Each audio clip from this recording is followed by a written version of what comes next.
My people, what it is, what it was, what it does. Cuz what up though? We back. We back with another episode of All Black Men Need Therapy. What's popping? My name is Chief. And I'm Bell. My name is Prentice. And we getting the show on the road, man. It is good to be back, fellas. It is good to see your faces. I'm happy to see us all back in the collective together. I feel good right now. This literally just walked over me, man. I'm happy as hell to be back with y'all, bro. That's what's up, man. Before we move any further, we have to give a very happy birthday shout out to our brother Bell. Bell, we appreciate you for taking time out on your birthday to get an episode. Sure. Happy birthday, bro. I love you very much. Love you more, man. I appreciate it. Thank you.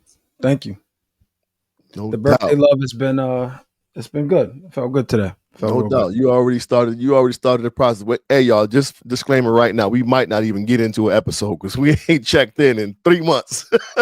So this could be all check-ins right here, but we need this. So we back and we are happy to be back.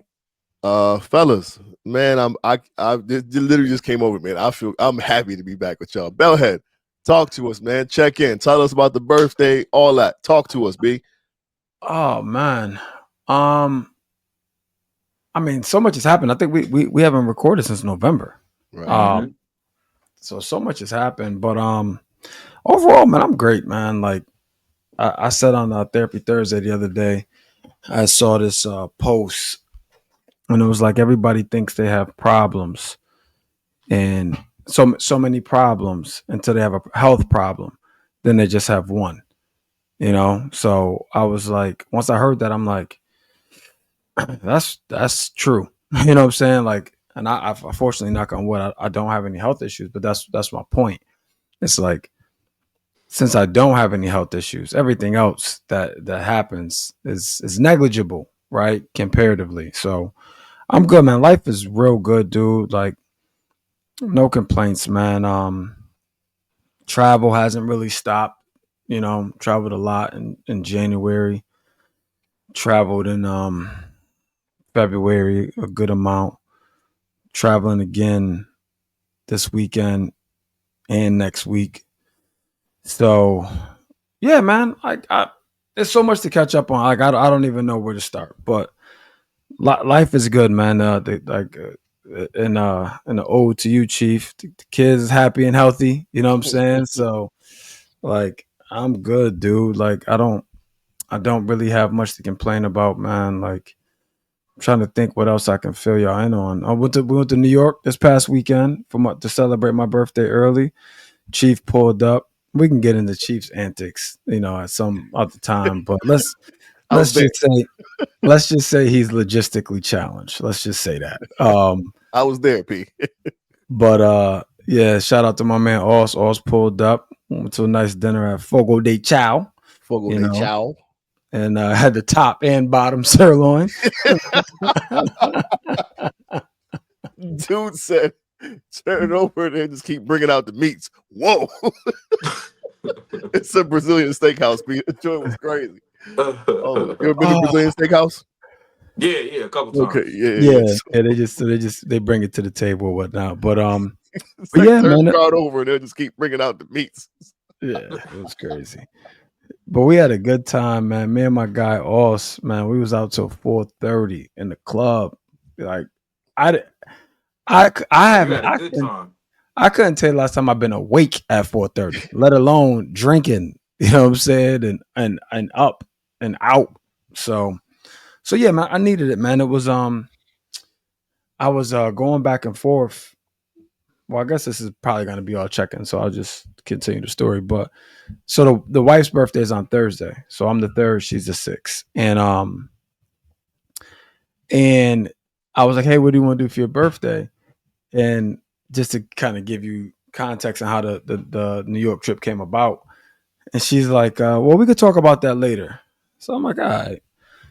Then she was like, "Well, I was thinking that me and the girls we want to go to Amsterdam for my birthday." So I'm like, I'm gonna go to New York. Yeah. I'm like, Oh, if you go to Amsterdam, I'm damn sure doing something for my birthday. You know, if I got to pay for a trip to Amsterdam, I'm like, I'm going to celebrate my shit and with the guys. So that's how it all happened. So I ended up going out on Friday. And can we talk about this? So I'm leaving to go to New York from Boston. And just for those who don't know, it's like a 3.5 hour drive. So it ain't terrible. And I fill up the car. I'm at the gas station. And I feel like it was the universe testing me, man, because I pull in and but I had to do a U-turn inside the parking lot to get to the gas tank on my side. So I do that. And as I'm pulling in, a car's coming from the opposite direction. So he's coming like head on. But I was already there first. So I told him, like, back up so I can get to the pump. But he was just like blank stares. Like he wasn't looking at me, but he was like looking through me or my direction. So I'm not sure what it was, but he wouldn't move. Like he just kept looking. He just wouldn't move. I said, all right, well, then I'm just going to adjust my car. So now you can't. Now, if you wanted to get into the other one that's across me, you can't even do that because you're not moving. So I pulled up, whatever, pump the gas. And then I go to leave and he never backed up. So I was going to so you think about two pumps, right? My gas tank is on my driver's side and I'm pumping and he's facing me and there's a pump to the right of me.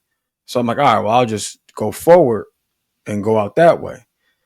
The dude who's facing me, I put it in drive and I pull forward because I'm already at an angle and he pulls up like trying to cut me, almost like he's cutting me off. But I'm like, I can't.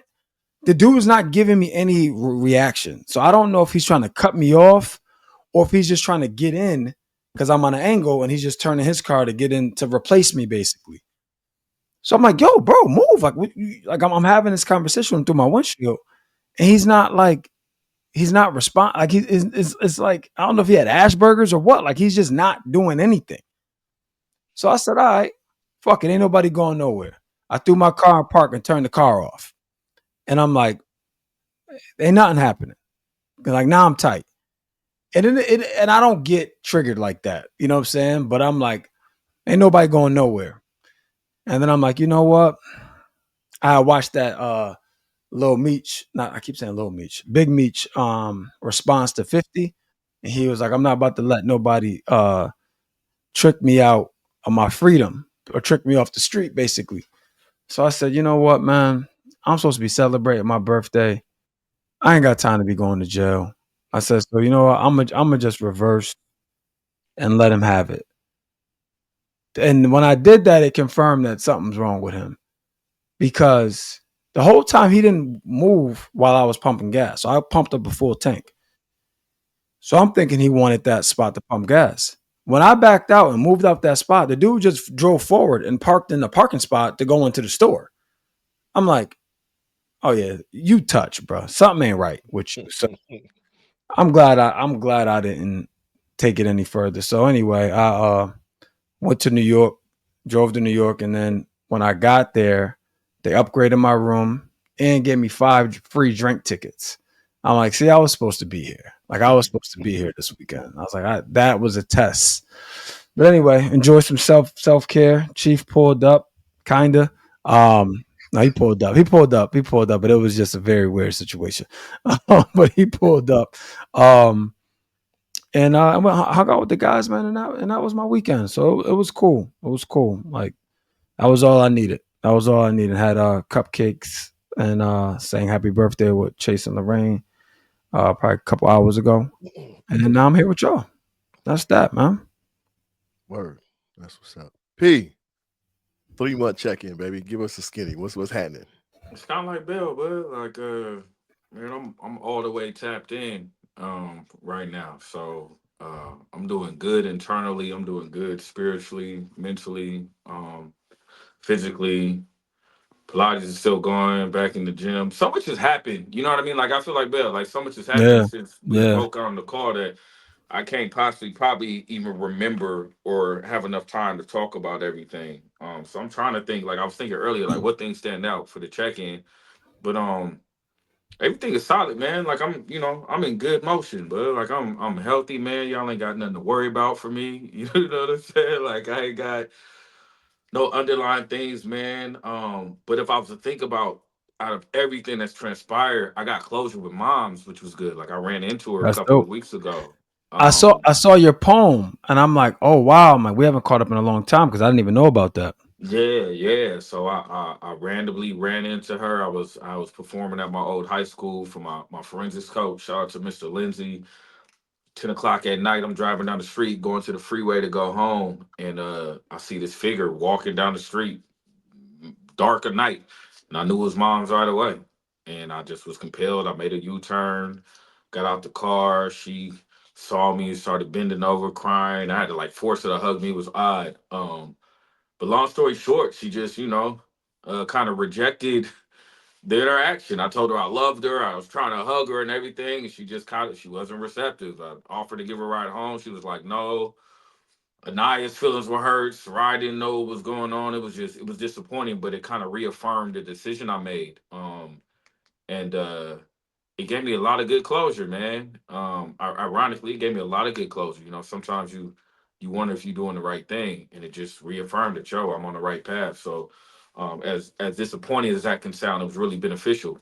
You know what I mean? Because it just kind of put some things in perspective. But I'm healthy, man. Like I'm really healthy in real life. I'm healthy, but the only thing I haven't done is get a therapist. But other than that, I'm good. You That's what's still up. you still You, Yeah. smoking the tweed?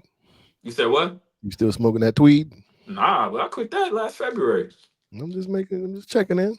Yeah. but I Nah, thought, but I thought you had went back because then nah. I tried it. I tried it is what yeah. happened. Like I wanted to see if I could be like a occasional social smoker, and it ain't for me. So, nah, weed ain't even a thought option or issue in my life no more, man. With with your outfit you got on, you look like you're a member of the Cobra Kai. You know Hey, what I'm but saying? I just listen. So I just got hooked into spin cycling. So I just got back from a spin cycling class. I'm part of this bougie gym we got out here, man. And Sarai got me hooked in on the cycling class. So I'm about to buy me some shoes in a I was minute, just man. about to But say, you get the shoes yet? You know, I yeah, got nah, I'm mine. about to get the shoes, bud. I'm about to get the shoes. But I did 18 miles in the 45-minute class like a couple of days ago. Today I hit a probably like 8.5. It wasn't as long, but yeah, man, I'm just tapped in. I'm tapped in, bud. Like I'm good, man. That's That's what's what's up, up. bro. Definitely what's up, Congrats. man. Unfortunate to hear about your mom, but it sounds like you got what you needed. Yeah, I absolutely did, man. I absolutely did. Yeah. Okay. Well, I mean, I'm gonna keep that party going in the right direction. Things are also good over here, man. Kids are happy and healthy. Still moving and shaking. Getting real. Been February was a good month for me, poetry wise. March is gonna be good. April's gonna be good. So a lot of things are moving and shaking.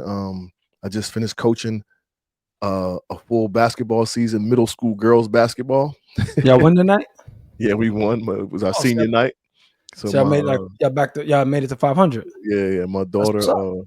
coaching my daughter's team, so it's kind of cool. It's her first year playing, and she was like the second best on the team, like, you know what I'm saying? And she, she's still a rookie, a puppy, don't really learn to know the game, but she's stopping and popping, crossing over girls. Like, it's kind of cool to see it happen. She's like awkwardly athletic, so she picked it up real fast, and she, so that was cool. My boy's been snowboarding. That's cool, you know what I mean, to witness. They both actually sick right now, but they still healthy. They Join the always, club, man. There's nah, something going word. around. People been Um, dropping left and right from sickness. yeah, I just came back from a wedding in Utah. Um, and it was on the anniversary of my brother's death date. And it was different for me because it's been 16 years, and my brother flew in from Atlanta to come hang out with my mom, and they hung out that day, and I was over there. And when the lady called me to officiate the wedding, I'm like, what date is it on? She's like, February 22nd. I'm like, oh man, this got to be him telling me like I need to be around some love and some good energy on that day.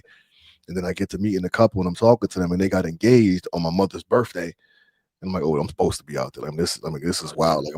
Like I'm supposed to be there. So I went, and it was, it was a cool event down in the state capital in Utah, and in Salt Lake City. It was dope. And I get back, just things have been good, man. Like there's really, again, really nothing to complain about. I'm healthy, drop some weight. Um, I'm feeling good, man. I'm feeling real good, and it's just gonna keep getting better. You know what I'm saying? So yeah, That's what's up. I mean, there's a ton to report, but like like you said, it's just there's so much that we'd be here all night doing a check-in. Mm-hmm. So we did that in 15 minutes. That was a lot better than I thought it was gonna be. I feel like this is gonna Well, take. no, I think not. Well, I'll speak for myself. I feel like there'll be opportunity for me to talk more about like what's happened over this time, Mhm.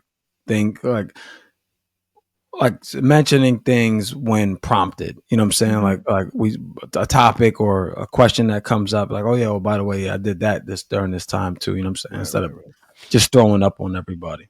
Okay, So well we gonna jump right into the topic, it was random how this came up. It was today. Like I thought, one, that we owe our supporters an apology, man. Like we just been off the grid for far too long. We got a couple emails like, yo, where y'all at? What y'all doing? Like I hope y'all good, but we still supporting y'all, but we waiting. Like pull up, like you know what I'm saying. So I I want to apologize to all of our supporters, man. We all, we get tapped into our lives and we plan to meet on so many different occasions. And one of us dropped the ball and it was just like, all right, next time, until next time, until next time, until next time. And now, and now we're here, but we back and the party's going. But when I was thinking about apologizing to our supporters, I began to think about just apologizing in general.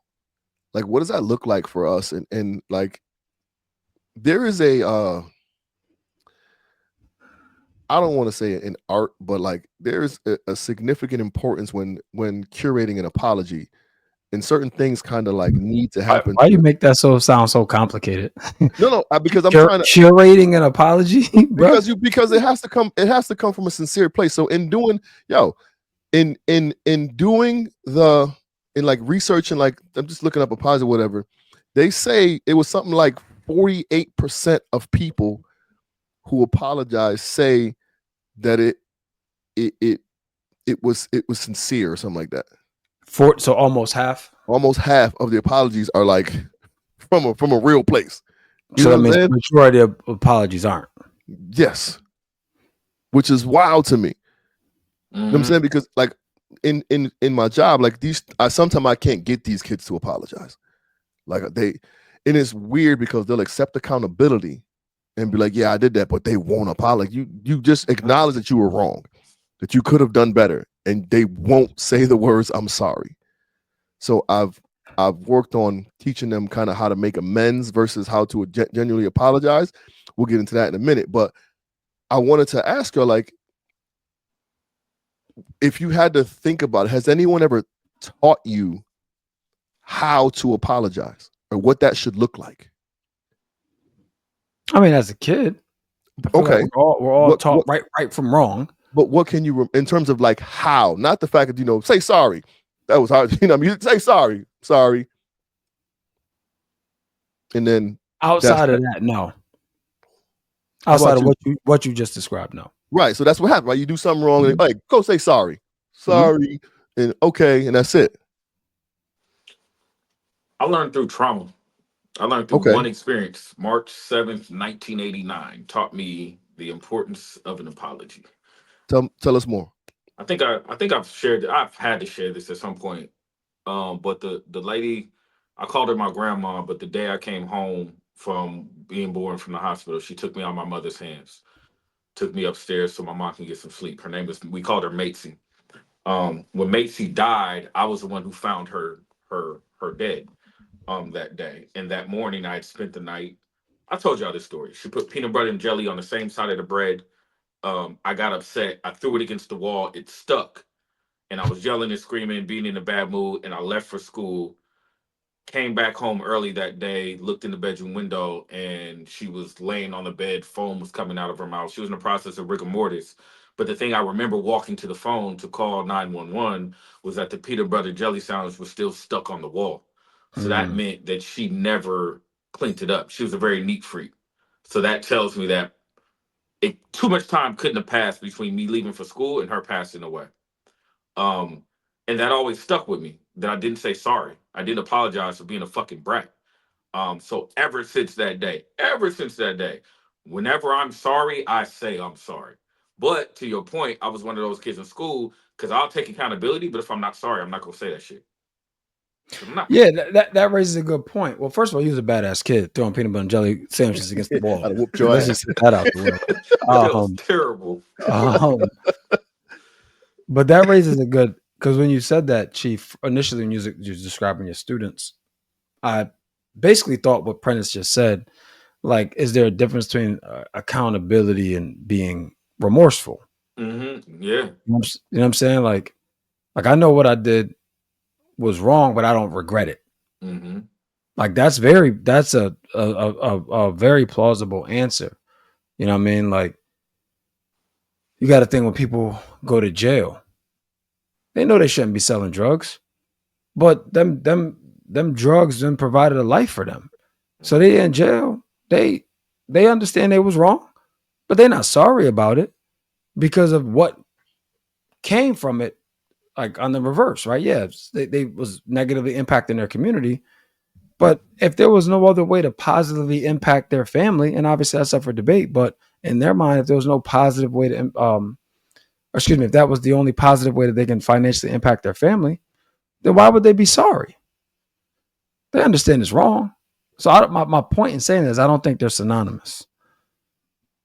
That's a valid point. So when I think of my experience with apologizing, I of course was never taught. Just given the whole say sorry.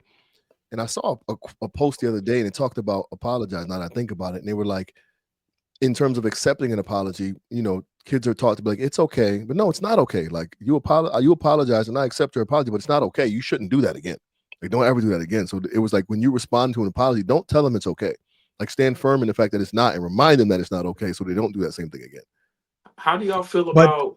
My bad. Go ahead. oh, go.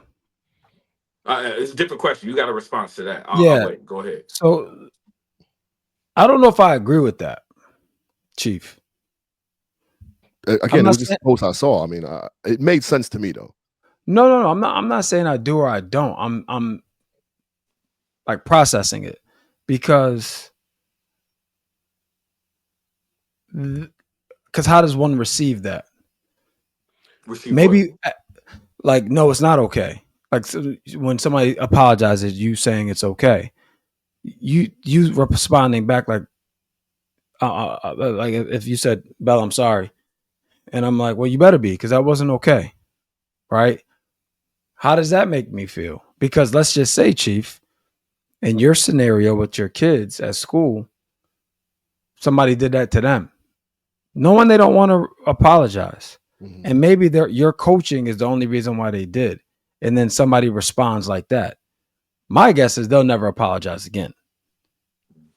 You see what I'm saying? Like it's all about how somebody receives that, like I don't know if that's the answer. Like I don't know. I don't know that me telling you no, it's not okay will stop you from doing it in the future, because and this is me going down a rabbit hole, so stop me at any time. But because all right, stop.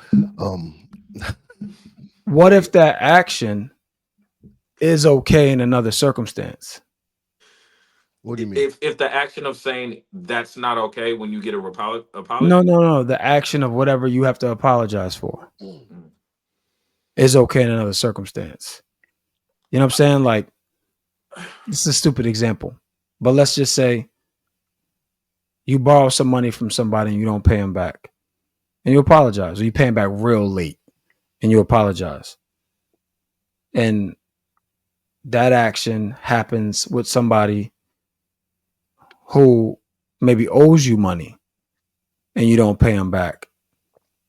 I don't know that that's wrong.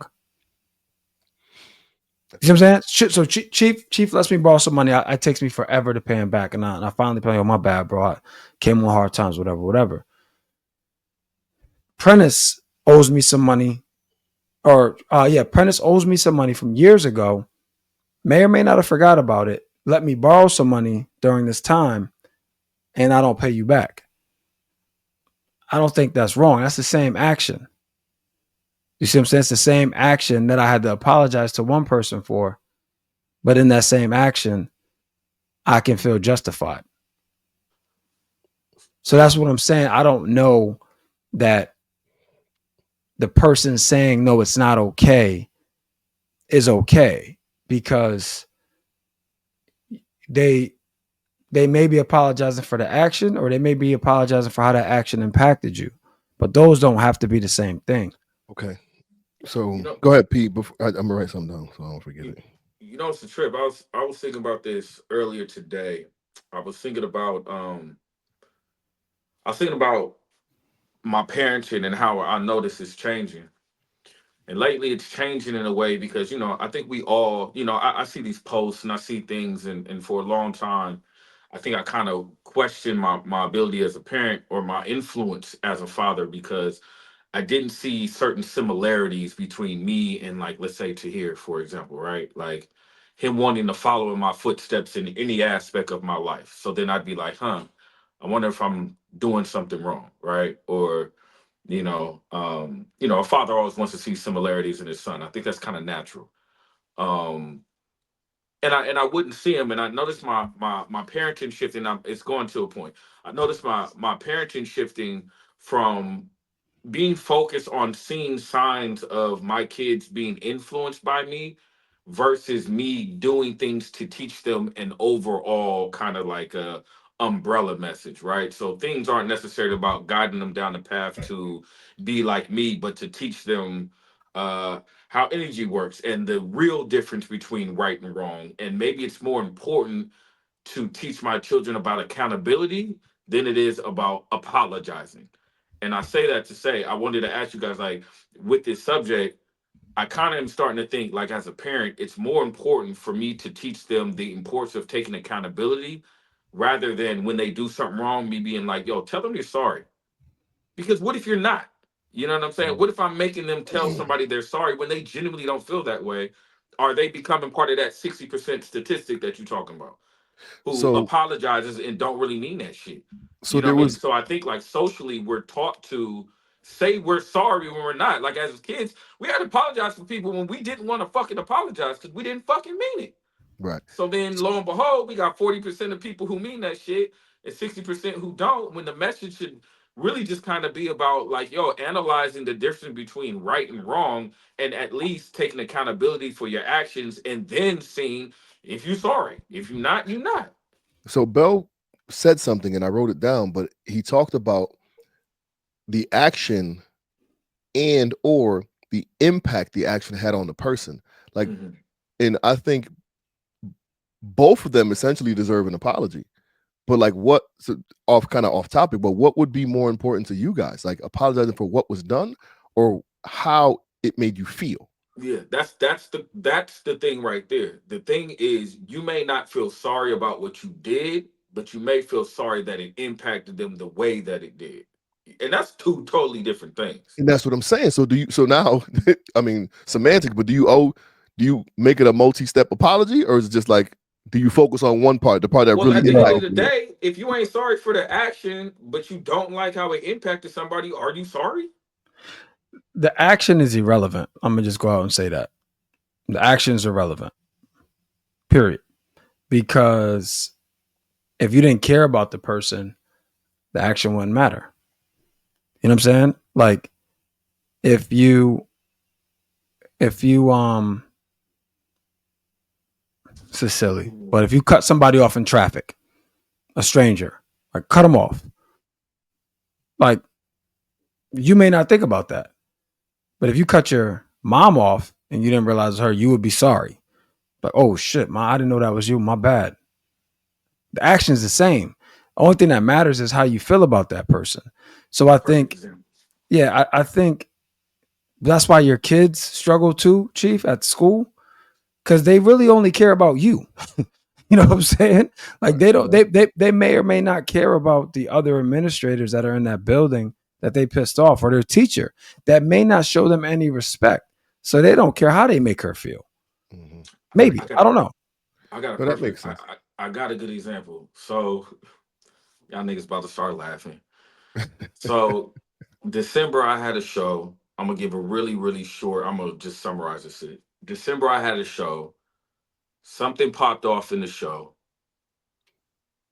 I wasn't involved in what popped off, but me and somebody else, I'm not gonna say their name, were outside chopping it up. The person disrespected somebody inside the poetry show, ended up coming outside and continuing to be disrespectful.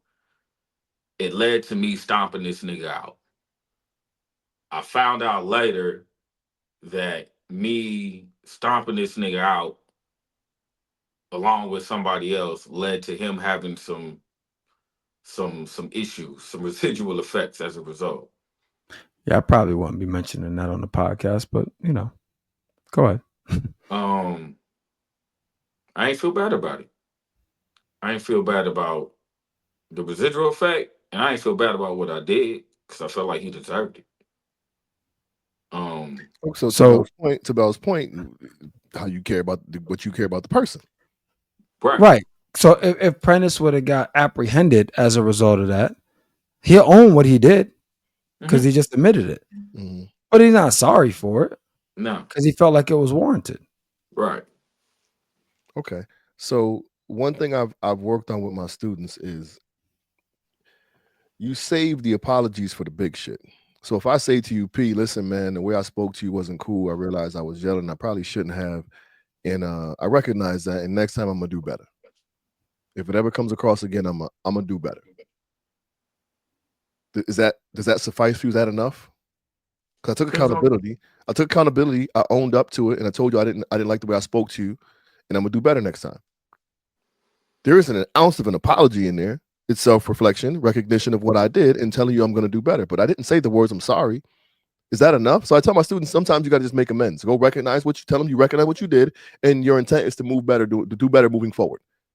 But there's the words "I'm sorry" were never uttered. So you so you get in trouble with your girl, you recognize what you did, but when the big shit happens, now she go, lad, you always saying sorry. Last time I didn't say sorry. I told you I recognize what I did. This time I'm actually sorry. You save the apologies for the big shit. You know what I'm saying? That would piss me off. Again, a lot of people don't recognize that the words "I'm sorry" weren't there though, Bell. I'm one of them people.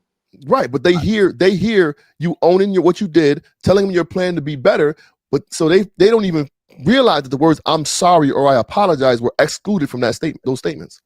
Yeah, I'm one of those people. I need to hear I'm sorry.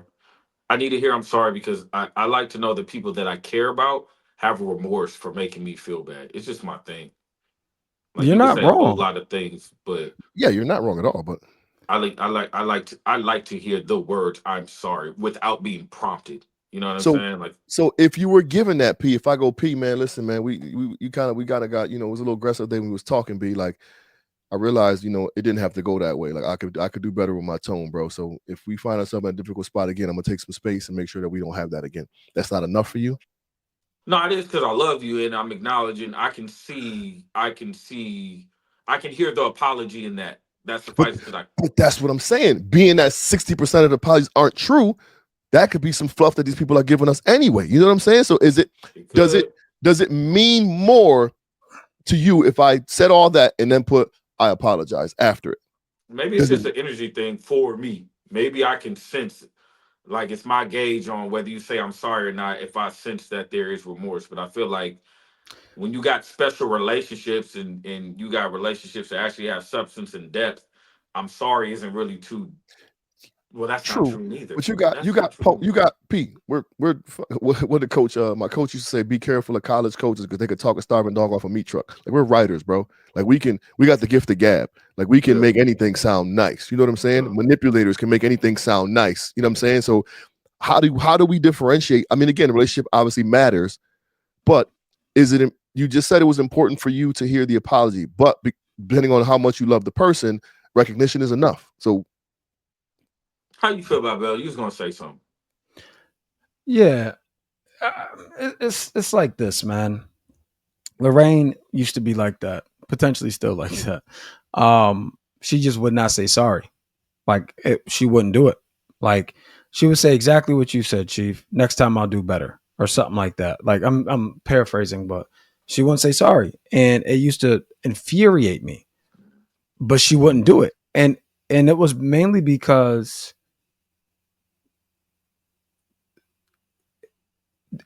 she was able to justify her. I don't know if it was the attorney in her or what, but she's able to justify like her actions. Like, I'll give you a perfect example.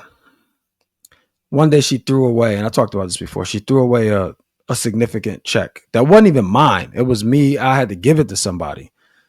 And her justification for doing it was the check shouldn't have been where it was, basically. You know what I'm saying? Like, well, you shouldn't have had it there. And it's like, you, like, okay, let's just say that's true. It's gone now. It's gone. Yeah, put it somewhere else. Like, the check is gone. Like, nobody can get it now. That almost So makes it worse. Yeah, you know what I'm saying? So I mean, and it was bad. And she would, man, if standing on business was a person, like she, and it was anything that we argued about. No matter how right I was, there was something that she would find that she was right about, which would prompt her not to argue. Okay, so let's go back. Not to apologize. Let's go back to those scenarios in particular, Bell. Were you looking for an apology for the action or for how it made you feel? Well, it depends when you're asking. When in the beginning, I was just looking for. Well, so let me back up. What you said to Prentice about, acknowledgement and, the scenario you gave, like, I'll do better next time. Yep. That would have been enough for me from her. So my issue. Okay. In that moment, you wouldn't have, I'm sorry, it wasn't really needed. In the beginning, it wasn't until I realized how infrequent, if ever, it was said. So now I'm like, do you care? Like, do you care how this is impacting me? Like, do you care that you were wrong? Right? You may not have been wrong about everything, but you were definitely wrong about this. That's this one thing that's negatively impacting me. And you don't have the courtesy to acknowledge that. Like, I'm sorry, would have been great. Acknowledging it would also been great. Mm-hmm. But you know what it was too? She at a certain point, she did begin to talk about she'll do better next time. But one, I could tell that she still felt like she was right. Two, next time would come and she still wouldn't say sorry. You know what I'm saying? So like that, like her and my mom are the only people I really need to hear sorry from. Well, I take that back. The word sorry. I need acknowledgement of a mistake from a leader. So if I'm working for somebody or I'm on the team and somebody fucks up and they do not acknowledge it, trust will be almost forever severed for me. Especially if their decision negatively impacted me and they didn't not once acknowledge that they made a bad call. You know what I'm saying? Like, they didn't make it. Because think about coaches, right? When we lose, it's on me. When we win, it's on y'all. So it's like, if you can't, to me, that's a flaw. If you can't acknowledge your mistakes, that's a flaw. And if I get it. Like, when you get to a certain level, there's a level of arrogance that you just have to have. There's a level of confidence you have to have. But there has to be, I used to always tell people, not people, but leaders that I reported to, you got to be able to come down to where people are. Yeah. Right? Like, you can't keep flying the plane. You got to land that motherfucker. You know what I'm saying? So it's like, if I'm talking to you, but I feel like you're still up here and you didn't come down here to engage with me and acknowledge where I stand on this situation and how you impacted me. Because that's all we're talking about is the impact. Mm-hmm. The act is irrelevant in my opinion. Right? Because the act can be justified. The impact doesn't matter what the act was. Because the act could be as well intended and it could be an act in good faith, but it could still have a negative impact on you. Mm. And as a leader or as someone you care about, you have to be able to acknowledge the impact because that is not up for debate. Right. That's not up for debate. the word you used was acknowledged. And acknowledgement doesn't always come with an apology. But this is what I'm saying. My mom and Lorraine, and probably Bree too, I need to hear I'm sorry. But from even y'all, anybody, acknowledgement is good enough for me. Mhm. Like, because I need you to just own it. Like, own it, and that's it. I think the difference for me comes in the people I'm emotionally working for. I want to see them do the same for me. So Yeah. I have the same issue with Sarai. She don't say I'm sorry. What she does do is I come home the next day or that evening after, I don't know, an argument or something happens that makes me upset, and I got a crumble cookie on the counter. She's made some type of gesture to show her apology, but I didn't get the apology. And that may not do it for me, but that's her way of apologizing. But because I emotionally work for her, and in my mind, doing things that she knows are a challenge for me, I try to do them. I'm looking for that same thing out of her. And since I know it's you don't say I'm sorry, I'm looking for you to say I'm sorry to me so that I know you're willing to do something that causes discomfort to preserve my feelings. And that's all we're really talking about is feelings. We're talking about how somebody handles your emotions. You know what I'm saying? Like the way they respond to it and how committed they are to preserving them. That's really what we're talking about at the No, end of that's the a day. fact. Yeah. Yeah. You I know what I'm Let me found ask you saying? I this So real found for that quick. me, stat, fella. So this is what it was. It says 48% of Americans say their apologies are sometimes or rarely sincere. Let me ask you this, P. Do you eat the cookie? I took a bite. Apology accepted. Mm, So, and it's funny you say that because some shit went down a while ago with Big Baby, and he bought me a bag of like M&Ms. I guess that was like a token of his. That shit sat on the counter for weeks. so listen, Yeah. I took a bite. Weeks. This was last week. I took a bite of the cookie, but I left it. It sat out. The kids poked at it for a minute until it was away. I took one bite. I feel what you say with apology accepted, but I felt like fuck, like this is a good ass cookie, but I don't want this fucking cookie. You know what That I'm was your saying? And the cold part is she wrote I'm sorry on the box. You know Oh, what I'm well, saying? that's different. Yeah. Okay. I thought she just dropped the cookie off. I was like, yeah, nigga, Well, nigga. her typical response is like an act, like a gesture. It usually don't come with an I'm sorry written on it. So this time it did say I'm sorry. see, Um, that would have been enough for me. I had to Like, challenge myself during that time though, because I think I wanted to be stuck in my little bullshit emotions. But it's like, what more? The moments pass, right? Like I was kind of sitting on a moment, like, no, in the moment, I want to see the work. I want to see you challenge in real time. I want to hear I'm sorry in the moment so that I know that you are working for me the way I think I'm working for you in these moments. And that's just not fair.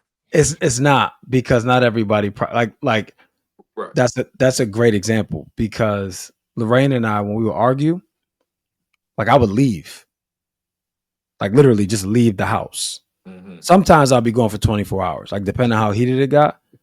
And They pulled up at the crib a couple times. like I would just leave because I'm like, I'm not because and again, the way we used to, this is before therapy, the way we would argue with each other, it wasn't healthy. And it wasn't, and that's the thing. Like nobody ever disrespected anybody in any argument we've ever had, ever. But it was still so visceral. You know what I'm saying? Like she like house party, burning house. When she argues, she sets flame to everything. And I'm like, I'm not doing this with you right now. Cause if I engage at the same level you at, it's gonna get ugly. Everything must go. Yeah. Yeah, it's gonna The get ugly. neighborhood, the whole block gonna Yeah. be in Yeah, flames. it's gonna get ugly. So that was my way of being like, all right, I'm gonna back out and I'm gonna revisit this when you one have calmed down. One, I don't feel as charged based on how you talking to me right now. You know what I'm saying? So it's for you to get, you want her to apologize how you are willing to apologize to people.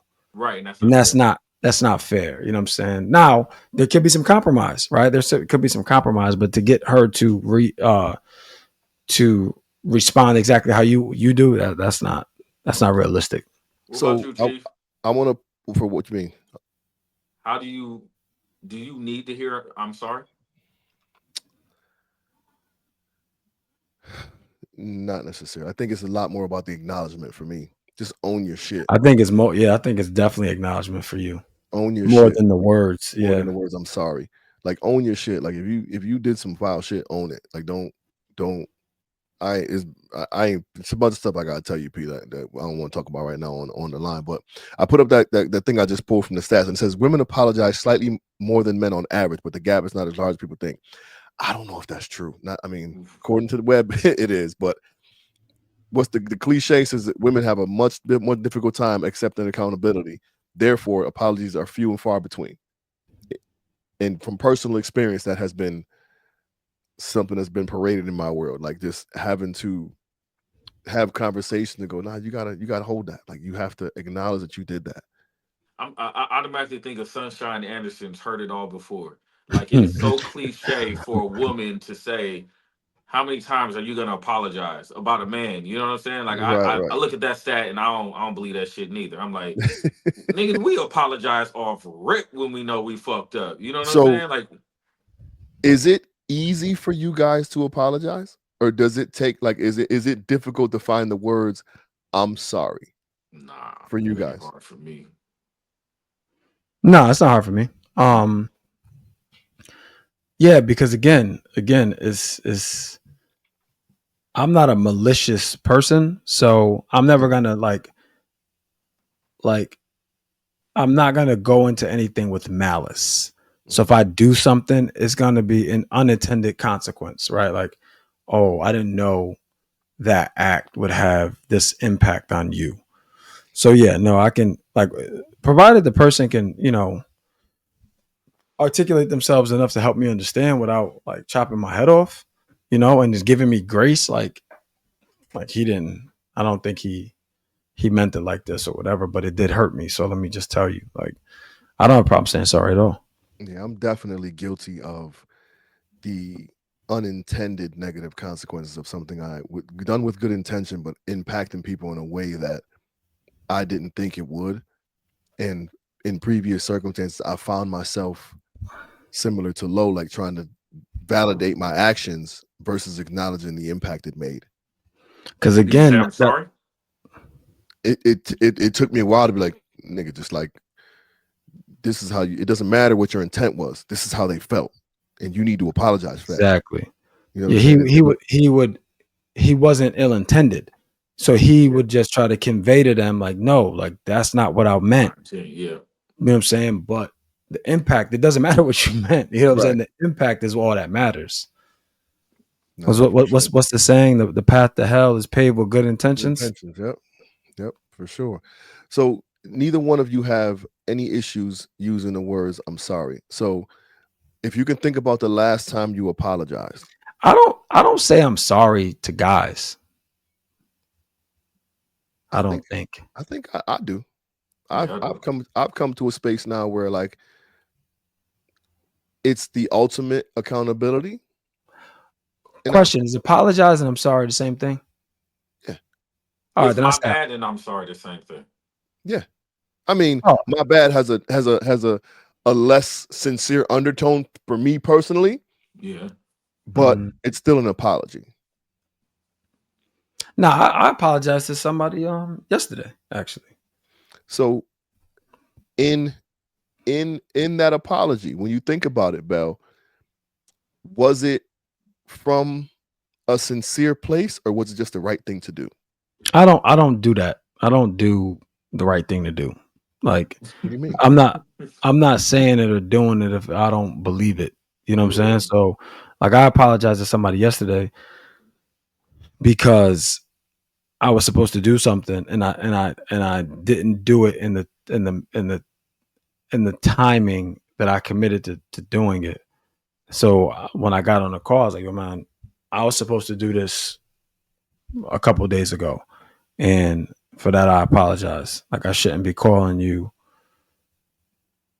2 days after I was supposed to call you, basically. So I was like, so that's my bad. I apologize. I think those are my exact words, because I was wrong. Like it did, like the act was wrong, and I knew the potential impact of the act. So there was no getting out of that. Like it was wrong. Like I should have. And when I say it's wrong, it wasn't like it wasn't a dire mistake. Like nothing's going to happen as a result of me not doing it in time, other than courtesy. Like that's what it was. It was the right thing to do. But that's an integrity thing, though. You said you were going to do something and didn't do it when you said you were going to do it, so you owned it and apologized. Well, yes and no. I never told him I was going to do it when I was supposed to do it, but I knew I had to have this conversation, and I knew it was the sooner I could have the conversation, the easier it would have been. But I didn't do it in that window, so he kind of found out after the fact. So that's why I'm like, that's on me. You know what I'm saying? You was expecting something yesterday. Not only did you not get it, I didn't call you till a day later. You know what I'm saying? So it was just bad. It was bad. Bad business acumen, right? Because it was a business transaction. Like it was just bad business acumen, honestly. How about you, Pete? If you could think about the last time you apologized, did it come from like a sincere place, or were you like, damn, I should probably apologize because it's just it's the right thing to do? Nah, mom said when I seen her, mom said uh something that I shared publicly offended her and hurt her feelings. And I said, I'm sorry that it hurt your feelings because that wasn't my intent. But I'm not sorry for what I said. You know, and I think that's like a difference. You know what I'm saying? Like, I don't want you to feel bad. I don't want to hurt your feelings, but am I sorry that I did it? Am I sorry for my action? No, I'm not. Because that's your truth. Yeah. Right. That's my truth. That's my experience, and this is part of my healing journey. And you could take away healing. This is just part of my journey, and I think there's a level of accountability that certain people have to take in being a part of your journey overall, whether it's joy or hurt or pain, like people play a part in that, So I'm currently going through a thing where like individual continues to try to justify their actions and then is upset because or they're claiming that their name is being dragged through the mud. So like if you steal something from me, P, and I go, Bell, Prentice stole something from me, and then I tell my cousin, I don't talk to P anymore, he stole something from me. And I get at you like, hey bro, you going around like, did you not steal from me? Like, I'm not dragging your name through the mud. Like, you stole. Like, I told the truth, but it bothers you. You know what I'm saying?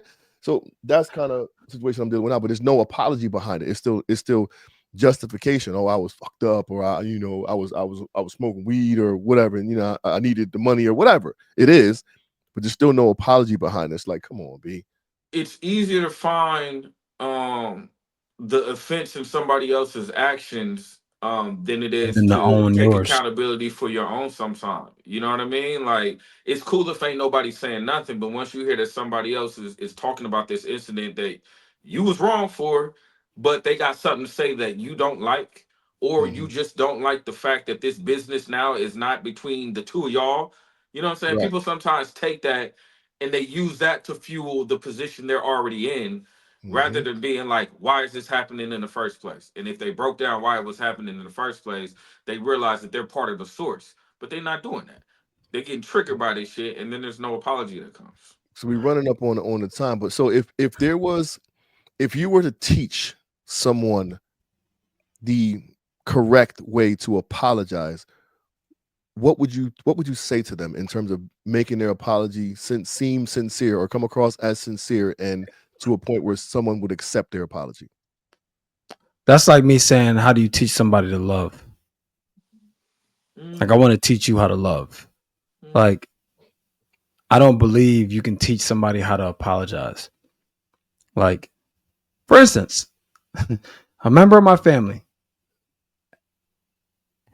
he'll say sorry, but he's clinically diagnosed like borderline sociopath. Mm-hmm. So the apology don't mean shit. Mm-hmm. It's just appeasing you. You begin to learn that in the process. But I'm saying, so let's, in terms of like, because you can't just walk up to somebody after doing some magnanimous shit and being like, "Bell, I'm sorry." And sometimes it don't cut it. Like, I need to know what you're apologizing for. You can't be looking that's what I'm saying. Like, how do you teach somebody that? That's what I'm saying. So if I'm like, "Yo, okay, Chase, you were wrong," you can't just walk up and be like, "I'm sorry." What are you sorry for? Like, "Hey, Bell, I'm sorry because XYZ. And this, I know it made you feel this way, and I feel bad it made you feel this way, and I'm sorry for that." That's not teaching him how to say sorry. That's teaching him how to handle that specific situation. So it goes back to what Prentice was talking about with his kids. Yep. It's like you got to create a foundation, right? Like of, for instance, treating others how you want to be treated. Right, that's where it starts. Like if you're not treating somebody how they want to, how would you feel if you were treated like a negative way? Right, there has to be a foundation, because if somebody, and again, I'm not dismissing what you're saying, Chief. I'm just trying to think, like, how do you teach somebody how to say sorry? No, you have to teach them how to be compassionate. Yep. Right, you have to teach them how to care for others. You have to teach them that you treat others how you want to be treated. That's what you got to teach them, not how to say sorry. Even with all of that, we can go back to the well-intended consequences, but there's still an apology there. So is it? I mean, I'm talking about the basics. Like, look the person in the eye and acknowledge what you're apologizing for, versus going up to him and be like, "I'm sorry," and looking at the ground. So let me ask you this, just real quick, Prince. I'll let you go. My bad, because I know I've been talking. Good. If I am sincere and look at the ground versus unsincere and look you in your eyes, which one do you want? I think in our space of evolution, we've come to a point where we can hear the sincerity and know the sincerity. I would much rather be able to like have the eye contact. And you can feel the bullshit sometimes. You know what I'm saying? Well, in our situation, like not all the time. Not all the time. I learned that but shit with us. Yeah. I get that, but I'm talking about anybody. I learned that shit in 6th grade, that people take sincerity as eye contact. So I'd lie to my teachers about turning in work, looking them dead in their eye. And she'd be like, "You know what? Because you're looking me in my eye, I believe you." I'm like, "Oh, this dumbass." You play to their strengths. Yeah. To answer your question though, I think what you teach is accountability and to look inward. The apology comes later. You got to teach them accountability first and foremost. That's what I'm working on now with the kids, is that when something happens, first, is there any level of responsibility that you hold in whatever's transpiring? That's first. Like, whether you're mad, whether you're pissed, whether you feel justified, whether you don't, is there any responsibility you take for this? Yes? Okay, now let's go inward. Where are you wrong? Then when they identify where they're wrong, how do you feel about this? Look at how it impacts that person. Now we ask, do we care? You know what I'm saying? Like, okay, do you care? And if you take away whatever's going on inside you, but do you care? And if you care, okay, now we're talking about what happens and how we interact with somebody we care about. When we care about somebody, and if we feel bad for being wrong, are you sorry that they feel this way? If you are, okay, then comes the apology. And then I think with the sincerity, the eye contact and all that shit comes. Like, we don't always look people in the eye when we apologize. You know what I mean? But I think the words, and like you said, the energy is felt. But I think first, it's accountability and going inward and really assessing the situation. Yeah, man, because some people could be terrified of apologizing, but mean it. You know what I'm saying? Like, you just don't know. You don't know. So for me, it's like the apology means something, but your actions afterwards mean more. So that was going to be my next question. So if you get what you believe to be a sincere apology and the behavior is repeated, does it negate that first apology? I don't know about the first, like, do you but feel like it was bullshit then? Moving forward, after a while you get tired of hearing "I'm sorry." Like, that shit don't mean nothing. Like, we all have a couple of tries for apologizing. Like, if I'm like, "Yeah, we're gonna record on Monday," and I don't do it, and then next week, yeah, I cancel again, and then next week, and every time I'm like, "My bad, bud." But that's the same mistake. So I'm talking about let's go with 3 different scenarios. No. Let's not. I'm gonna tell you what the root cause is.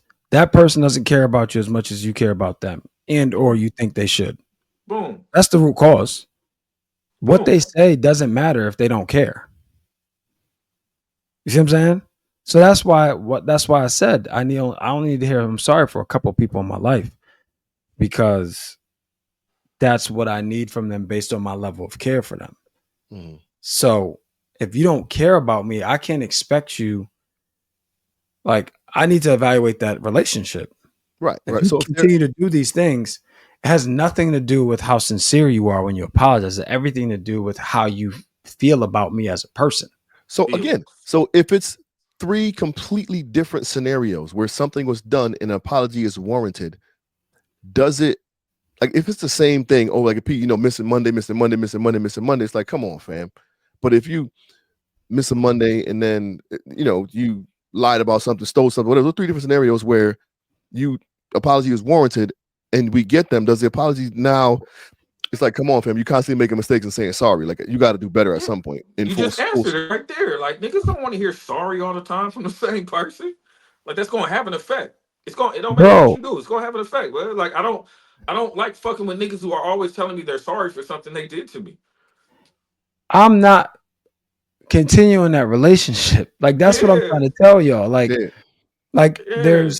there's something gravely wrong or misaligned with our level of care for one another. Mm-hmm. right, all right, no, I get that, because I Bell, but I haven't told you people, I've had had to make some tough choices in the process of that. Like, it's like, yeah, I'm not for the I'm sorry's no more, because the behavior hasn't changed. It's Right, Yeah, so always something. right. right, Okay, right. that's fair. So in we approaching an hour. I'm happy to be back. I thought it was another good conversation, but let's wrap this up in what your final thoughts are around the whole apology thing. Prentice, go ahead, B. Um, go like I said, go inward, man. Go inside of you. Go figure out what's going on with you. Try to practice being in a space of clarity.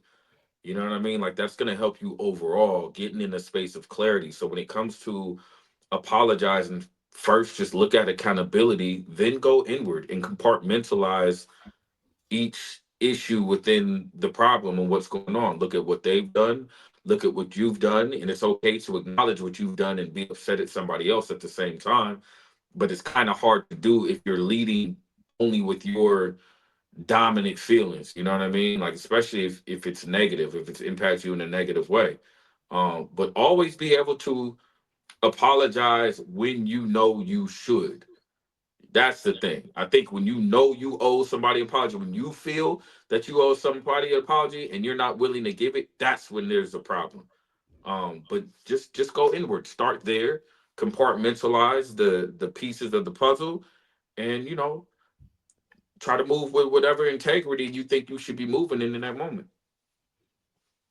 That's That's fair. it. Go ahead. This is my final thought, right? You didn't Yeah. ask a question, so I'll make sure. Um, I mean, listen, man. Apology, the impact of an apology, in my opinion, is based on the level of a relationship. So if I'm not giving you an apology and continuing to do the same thing, my level of relationship with you may not be where your level of relationship is with me. And if it is, then at some point the behavior will change, whether it's the actions will stop, or when something is done wrong, then the apologies will come. Right? Like, it's like, if our relationship isn't strong enough for you to change something, then it's not strong, or Mm, it's stronger than I, or it's it's stronger than I think it is.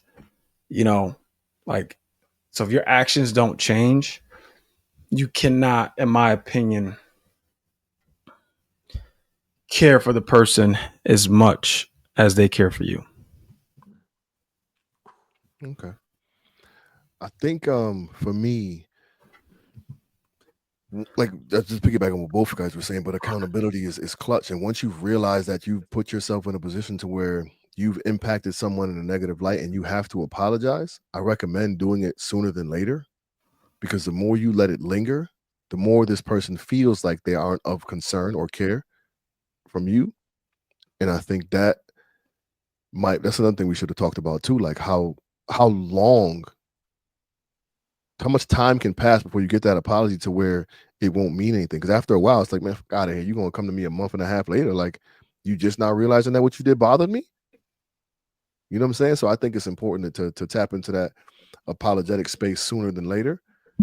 Um, and do your best to come with sincerity, and the best apology is change behavior. Mhm. Can I add one more thing, bub? Of course, That I of just thought course, of could course. also learn how to accept people removing themselves from your life or space as an apology too. And sometimes you got to remove yourself from somebody if you know you can't give them what they're looking for from you, because then you may just be being selfish, continuing that relationship while constantly disappointing them. Maybe you got to remove yourself. Maybe you got to do some work on yourself, or the relationship just got to change because you can't give them what they need in order to feel like the relationship has reciprocity to it. Yeah, because then you're just enabling this type of behavior, and it's And gonna you're it's being selfish. You're just keeping them in a space where you're not qualified to be in that space with them because you can't give them what they need. or vice versa. Yeah, Yep. yeah, yeah, for sure. Fellas, it's good to be back. Happy to be back. Happy we got this in. I know our supporters will be gassed that there's something coming this week. So we're gonna drop this joint this week, Friday, and like we normally do, and be back with y'all next week. Bellhead, go ahead and let the folk know, you know what I'm saying? We here and we've created this platform. Yeah. The mission still stands, right? It's to create a safe space for Black men to openly engage in conversations surrounding their mental health, and which we can talk about in another episode. I think there's been significant progress made in the historically marginalized communities around mental health. A lot of work that still needs to be done, because I think it's there's acknowledgement that there's a gap, and I think sometimes we acknowledge it. We feel acknowledging it is enough. Like, oh yeah, I got some stuff I got to work out. I know that. So like being able to admit that is a good first start and our first step. And then it's like, then you got to do the work. I think there's there's a gap. There's a gap between acknowledgement and the work. So, our purpose is to create a community of men who understand their strength and their vulnerability, and they're not alone. But we got to do the work. Gotta do the work and tap into your people. Again, guys, we are not therapists. We are not licensed to do this. We just some brothers who have found some comfort in tapping into our vulnerability and hoping that it can help propel the brothers to a better space, man. So we appreciate y'all support. We can be found on all social media outlets at All Black Men Need Therapy. You can hit us up all collectively at All Black Men Need Therapy at Gmail. We each have our own emails, Chief, Bell, or Prentice at abmnt.com. That's allblackmenneedtherapy.com. Um, I'm glad to be back. Yep. If you have if you have any ideas, concepts, things going on in your world you want us to talk about, shoot us an email, and we do a good job of responding and taking these topics into consideration. So be sure to stay tapped in with us. Gonna keep this thing going. We also have a voice line, and we haven't put this out there as much lately, but it is 860-410-6160. You can text us, you can call us, leave a voice note. One of us will get back to you at some point. It's 860-410-6160. Tap in with us. We've been blessed to be able to, you know, uh the proverbial ledge, but we've been able to talk some brothers off the ledge and help them, reestablish that homeostasis and get back to the norm. You know what I'm saying? So we appreciate y'all for tapping in with us. Please continue to do so. With that being said, y'all, this has been another episode of All Black Men Need Therapy. Please do us all a favor and hug a black man today. I don't know what homeostasis means, but do it. And tomorrow. It's like photosynthesis. Yeah, like photosynthesis. Do We out, y'all. it. Peace.